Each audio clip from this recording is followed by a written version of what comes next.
ಶ್ರೀ ಗಣಪತಿ ಶಾರದಾ ಗುರುಭ್ಯೋ ನಮಃ.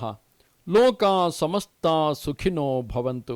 ಶ್ರೋತೃಗಳಿಗೆ ಸ್ವಾಮಿ ದಯಾನಂದ ಸರಸ್ವತಿ ಇವರು ರಚಿಸಿರುವ ವೇದ ಭಾಷ್ಯಗಳ ಕನ್ನಡ ಭಾಷಾಂತರವನ್ನು ಆಧರಿಸಿ ಯಜುರ್ವೇದ ಮಂತ್ರಗಳ ಪರಿಚಯವನ್ನು ಮಾಡಿಕೊಳ್ಳುವ ಈ ನಮ್ಮ ಕಿರು ಪ್ರಯತ್ನಕ್ಕೆ ತಮಗೆ ಆದರದ ಸ್ವಾಗತ.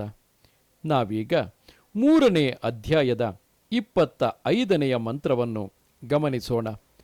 ಅಗ್ನೇತ್ವಂ ಎಂಬ ಈ ಮಂತ್ರದ ಋಷಿ ಸುಬಂಧು, ಅಗ್ನಿ ದೇವತೆ, ಭುರಿಕ್ ಬೃಹತಿ ಛಂದಸ್ಸು, ಮಧ್ಯಮ ಸ್ವರ.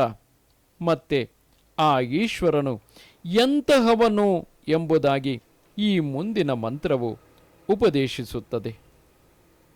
ಸನಃ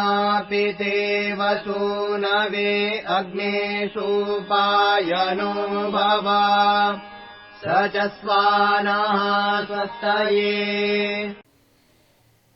ಈ ಮಂತ್ರದ ಪದಶಃ ಅನ್ವಯಾರ್ಥವು ಹೀಗಿರುವುದು: ಸಹ ಆ ಜಗದೀಶ್ವರನು, ನಹ ನಮಗೆ, ಸೂನವೇ ಔರಸ ಪುತ್ರನಿಗೆ, ಪಿತಾ ಇವ ತಂದೆಯಂತೆ, ಅಂದರೆ ತಂದೆಯು ತನ್ನ ಮಕ್ಕಳನ್ನು ಕಾಪಾಡುವಂತೆ ಜಗದೀಶ್ವರನು ನಮ್ಮನ್ನು ಮಕ್ಕಳಂತೆ ಕಾಪಾಡುತ್ತಾನೆ ಎಂದು ಅಭಿಪ್ರಾಯ.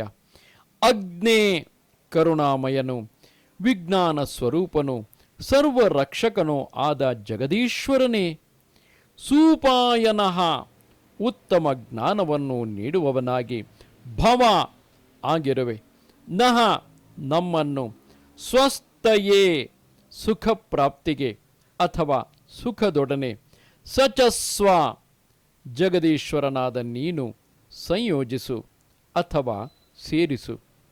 ಈ ಮಂತ್ರದ ಭಾವಾರ್ಥವು ಹೀಗಿರುವುದು: ಹೇ ಸರ್ವರಕ್ಷಕನಾದ ಈಶ್ವರನೇ, ದಯೆಯಿಂದ ಕೂಡಿದ ವಿದ್ವಾಂಸನಾದ ತಂದೆಯು ತನ್ನ ಮಕ್ಕಳನ್ನು ಸಂರಕ್ಷಿಸಿ ಉತ್ತಮ ಶಿಕ್ಷಣವನ್ನು ಕೊಟ್ಟು ವಿದ್ಯೆ, ಧರ್ಮ, ಉತ್ತಮ ನಡತೆ ಮುಂತಾದವುಗಳಲ್ಲಿ ತೊಡಗಿಸುವಂತೆ ತಂದೆಯಾದ ನೀನು ಮಕ್ಕಳಾದ ನಮ್ಮನ್ನು ನಿರಂತರವಾಗಿ ರಕ್ಷಿಸಿ ಶ್ರೇಷ್ಠವಾದ ವ್ಯವಹಾರಗಳಲ್ಲಿ ಪ್ರವರ್ತಿಸುವಂತೆ ಮಾಡು.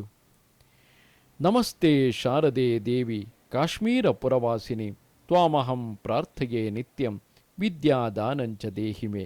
ನಮಸ್ಕಾರ.